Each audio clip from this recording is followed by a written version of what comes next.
Assalamualaikum warahmatullahi wabarakatuh. Apa kabar sobat-sobat semuanya? Semoga kita semua dalam keadaan sehat jasmani dan rohani, tidak kekurangan satu apapun. Amin ya rabbal alamin. Oke, mari kita lanjutkan saja ceritanya. Bab 1087. Song Yan adalah pemenang terbesar. Reporter ini tidak ada hubungannya dengan Jiang Kufeng. Tetapi saat itu, wartawan itu tertegun selama 2 menit dan tidak bisa mengatakan sepatah kata pun. Orang-orang di seluruh dunia berspekulasi tentang hubungan antara Chu Chen dan Dewa Perang Bunga Persik, dan semua bukti mengarah pada fakta bahwa Chu Chen adalah Dewa Perang Bunga Persik. Song Yan bahkan mengakui bahwa dia adalah peri bunga persik. Saat reporter dari Yancheng Daily ini merasa bahwa ia akan memperoleh berita langsung yang akan menggemparkan dunia, Song Yan justru berkata, "Dia adalah sepupuku." Sepupu? Reporter itu benar-benar bingung. Untuk sesaat, saya tidak tahu bagaimana harus menanggapinya.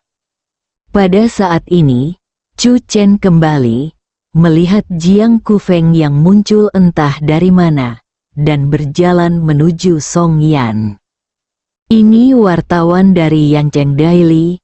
Dia ingin tahu beberapa hal tentang sepupuku, Dewa Perang Bunga Persik. Song Yan berkata dengan serius. Bagaimanapun, Chu Chen mengatakannya, dan dia tidak akan pernah mengakuinya bahkan jika dia dipukuli sampai mati. Sekalipun orang lain tahu bahwa dia mengada-ada, mereka tidak dapat berbuat apa-apa.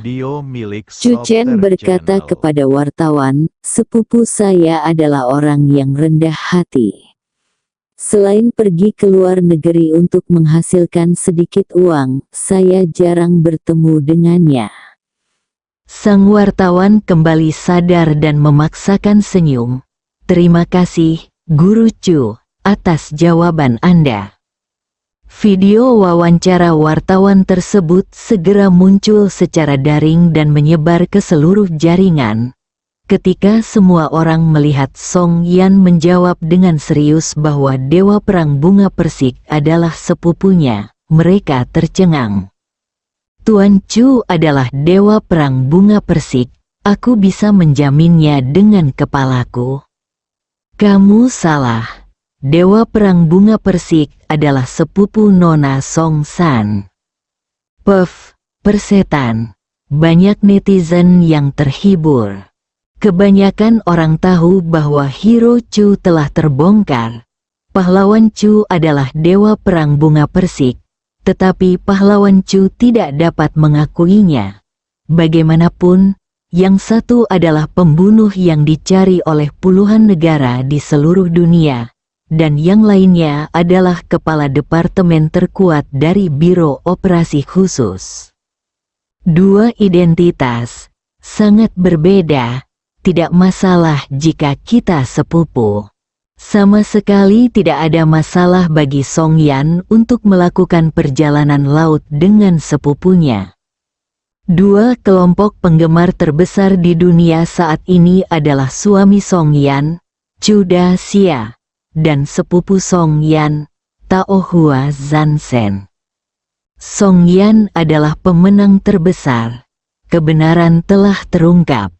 Seluruh internet meledak. Banyak netizen yang teringat dengan netizen dari 10 negara yang menjadi kamp konsentrasi para penggemar berat Peach Blossom God. Netizen dari 10 negara adalah mereka yang paling memuja Dewa Perang Bunga Persik, dan mereka juga yang paling banyak menginjak-injak pahlawan Chu. Tempat berkumpulnya netizen 10 negara itu pun mendadak mendapat banyak pesan. Kebenarannya sudah terungkap. Dewa Perang Bunga Persik adalah sepupu Song Yan. Yang satu adalah sepupu Song Yan, dan yang satunya lagi adalah suami Song Yan. Jadi, netizen dari 10 negara harus menjadi penggemar Song Yan mulai hari ini. Lawson adalah penduduk dekat pantai di pantai timur Australia. Hal pertama yang dia lakukan saat bangun setiap hari adalah pergi ke Taman Bunga Persik yang sedang dibangun untuk memuja pahlawan di dalam hatinya, Dewa Perang Bunga Persik. Melihat patung yang menjulang tinggi itu, ada bunga persik yang sedang mekar di tubuh bagian atas dan kepala patung. Itulah inspirasinya dari seorang pakar asal Australia. Alangkah hebatnya jika aku bisa melihat wujud asli Dewa Perang Bunga Persik dalam kehidupan ini. Lawson mendesah. Duduk di bawah pohon tidak jauh dari sana, mengambil telepon selulernya, dan setelah beberapa saat, mata Lawson hampir keluar. Dewa Perang Bunga Persik adalah sepupu Nona Songsan. Saya tercengang. Seiring berjalannya waktu, banyak orang di internet telah membuat banyak perbandingan antara Peach Blossom God of War dan Chu Daxia. Ini membuktikan satu hal lebih lanjut, waktu yang lama. Lawson menatap patung di kejauhan, sudut mulutnya berkedut hebat. Orang yang paling mereka cintai adalah juga orang yang paling mereka benci? Tidak mungkin, sama sekali tidak mungkin. Lawson menggelengkan kepalanya. Suami adalah suami, dan sepupu adalah sepupu. Keduanya adalah hal yang berbeda. Lawson sendiri mewakili situasi netizen dari 10 negara pada hari itu. Mereka semua terdiam beberapa saat, kemudian mereka semua keluar bersamaan. Tampak sangat bahagia. Jadi ada hubungan seperti itu dengan Dewa Perang Bunga Persik. Itu hebat. Sekarang kita tahu sedikit lebih banyak tentang Dewa Perang Bunga Persik. Peri bunga persik sungguh cantik, layak disebut peri. Postur burung dewa itu masih agung. Tidak ada sepatah kata pun yang disebutkan tentang pahlawan Chu. Namun, mulai hari ini, tidak ada lagi netizen dari 10 negara yang akan mengutuk hero Chu. Di puncak 1000 lapisan, setelah Chu Chen kembali sebentar, Liu Ruyan juga berbalik. Tak ada satupun penjaga di kiri dan kanan Santo yang tak tergoyahkan yang dapat melarikan diri. Pada titik ini, seluruh sekte gunung tak tergoyahkan ditekan.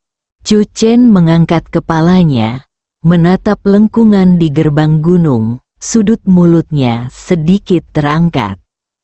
10 sekte utama 2000 tahun lalu, itu memang 2000 tahun yang lalu.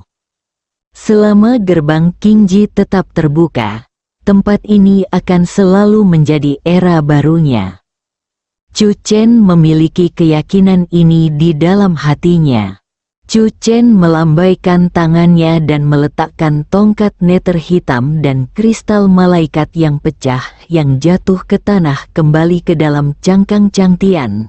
Dia mendongak dan melihat sekeliling, lalu berkata dengan suara yang dalam, Sekte Gunung Tak Tergoyahkan telah mengembangkan gunung itu secara pribadi dan membangun rumah-rumah secara ilegal.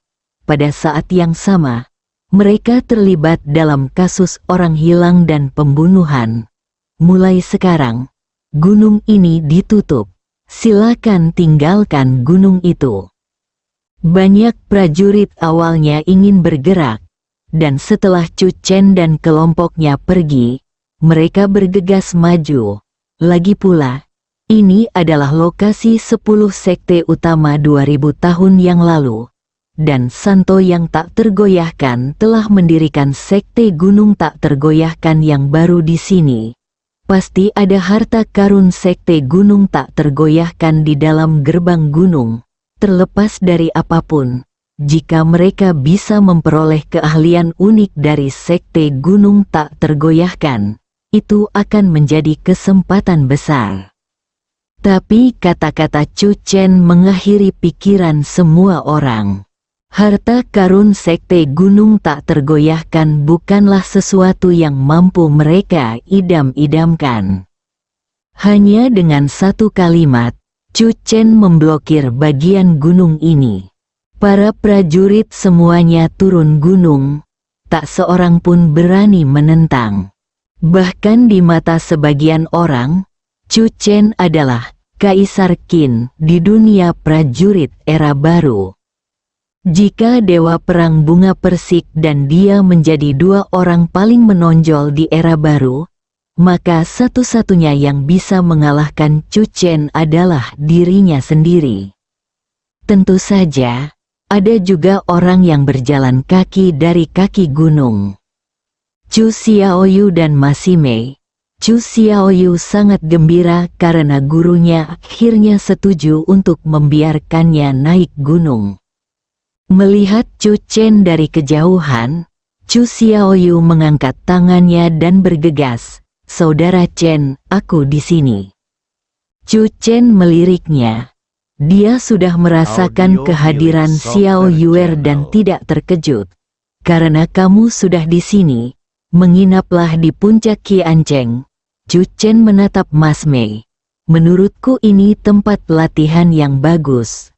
Mulai hari ini, kau dan Xiao Yuer akan tinggal di sini. Kalian bisa belajar dari keterampilan unik yang ditinggalkan oleh sekte gunung tak tergoyahkan. Ngomong-ngomong, Xiao Yuer tidak boleh meninggalkan gunung sebelum dia mencapai alam transformasi ilahi." Xiao Yuer tertegun sejenak, membayangkan diriku sendiri bergegas ke sini dengan penuh semangat. Xiao Yuer ingin menamparkan dirinya sendiri, mengirim kepala ribuan mil jauhnya. Chu Chen menepuk bahu Xiao Yuer sambil tersenyum. "Jangan khawatir, zaman sekarang sudah berbeda. Di era baru, energi spiritual berlimpah. Tidak terlalu sulit untuk menerobos ke alam transformasi ilahi. Kakak percaya padamu." Ikan kecil itu tidak bergerak. Mas Mei tampak terkejut. "Terima kasih, Tuan Chu." Bagi para prajurit 2000 tahun lalu, seni bela diri unik dari sekte gunung tak tergoyahkan benar-benar merupakan godaan besar. Chu Chen melihat ke arah tim Pulau Naga Perang. Bab 1088 Aku akan membunuhnya. Kemunculan tim Pulau Naga Perang memang di luar dugaan Chu Chen. Ketika Chu Chen baru saja tiba di puncak Qiancheng, Murong Chen Huan diinjak oleh Lu Zuoyin.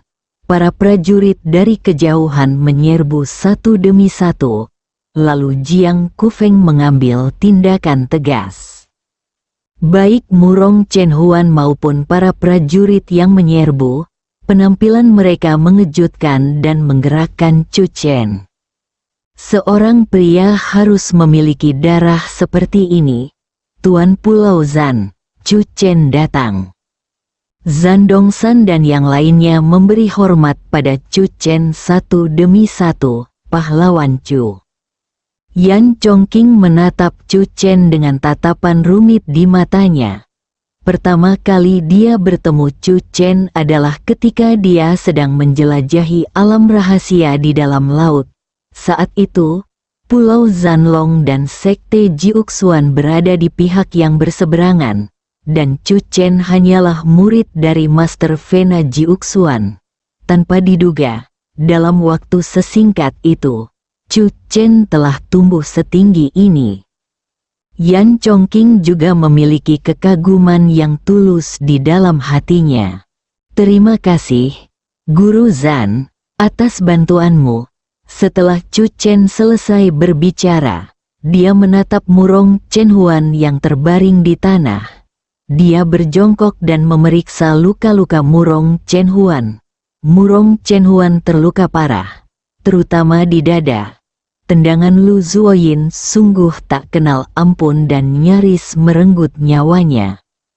Chu Chen mengeluarkan jarum perak, teknik penyembuhan hebat yang diperoleh dari Soul Refining Pond. teknik penyembuhan luka dengan jarum emas yang diwariskan oleh para prajurit kuno.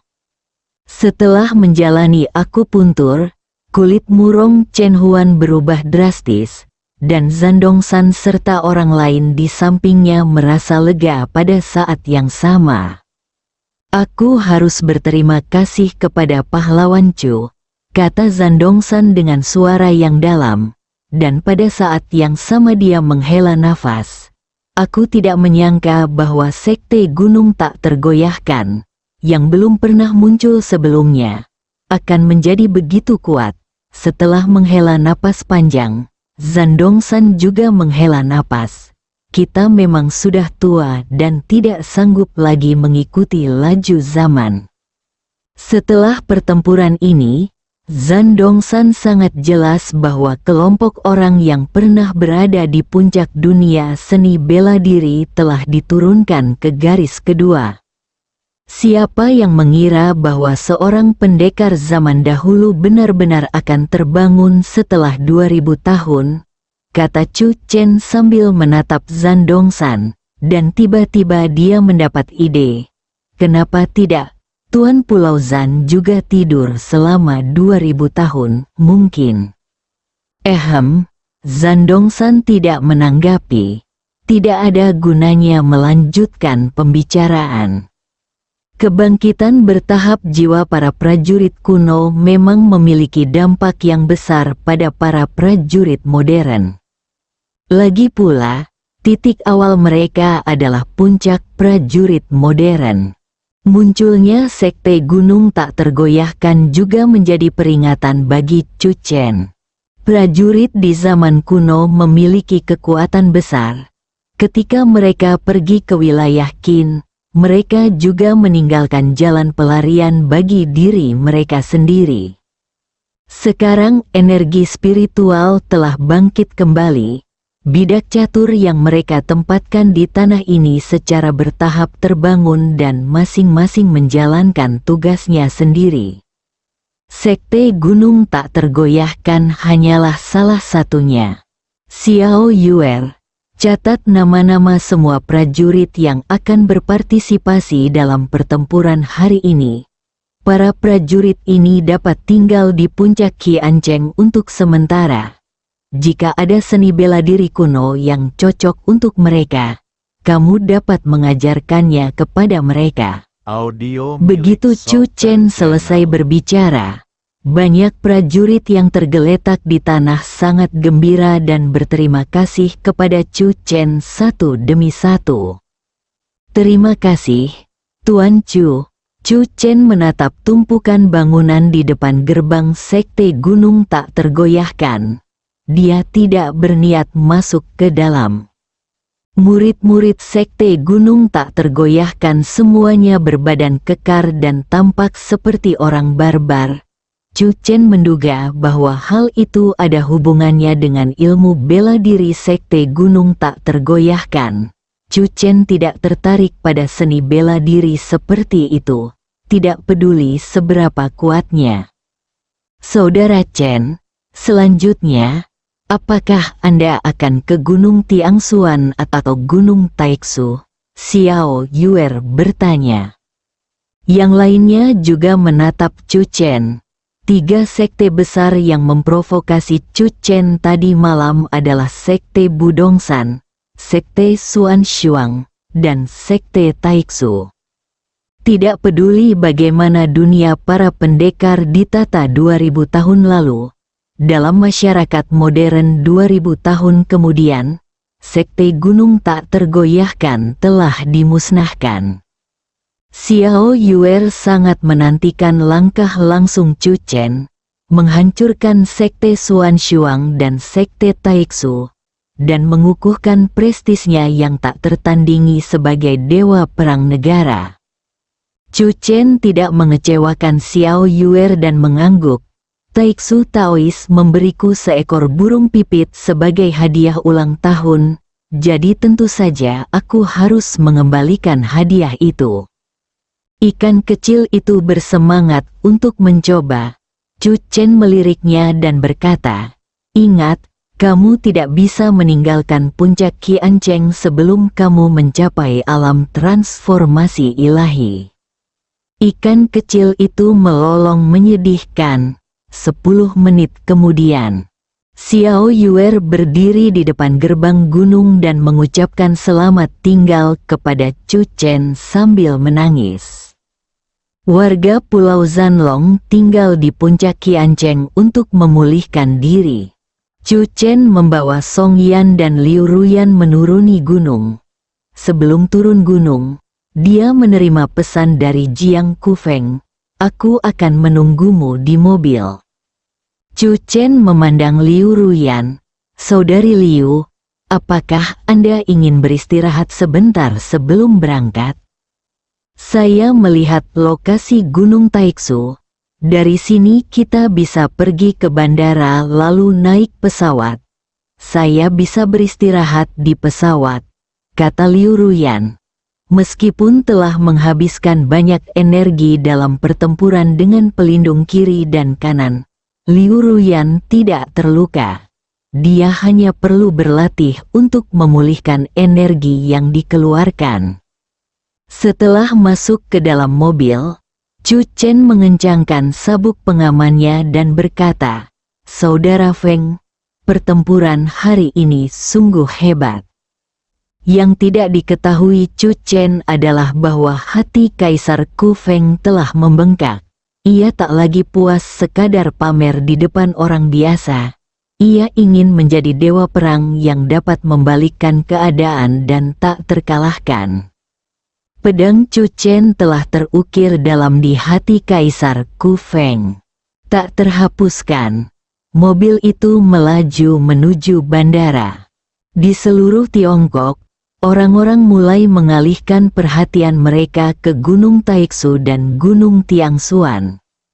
Di mana pemberhentian selanjutnya, Tuan Chu, Peri Xuan Shuang dan Taoist Taiksu pasti telah melarikan diri dengan kereta api semalam. Kita tidak bisa menyangkal kekuatan 3 sekte besar, tetapi sebagai perbandingan, pahlawan Chu adalah penguasa era ini.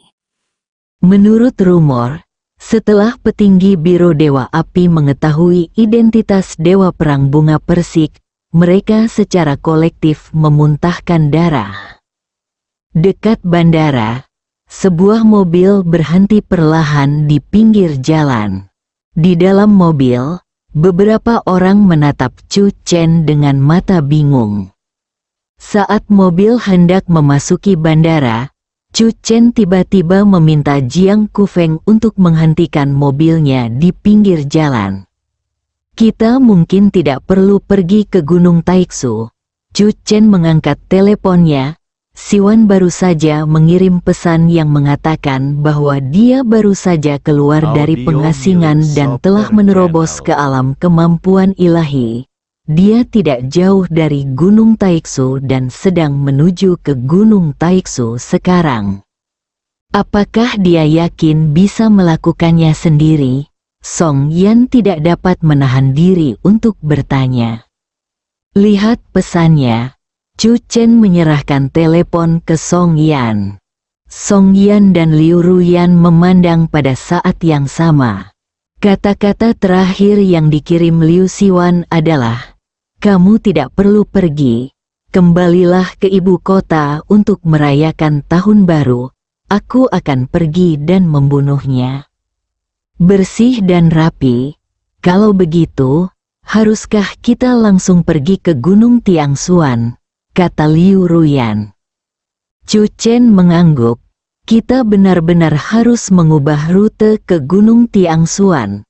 Faktanya, Chu Chen juga menantikan adegan Liu Siwan terbang ke Gunung Taiksu dengan pedangnya. Sayangnya, jika mereka bergegas sekarang, Liu Siwan mungkin sudah menyelesaikan pertempuran.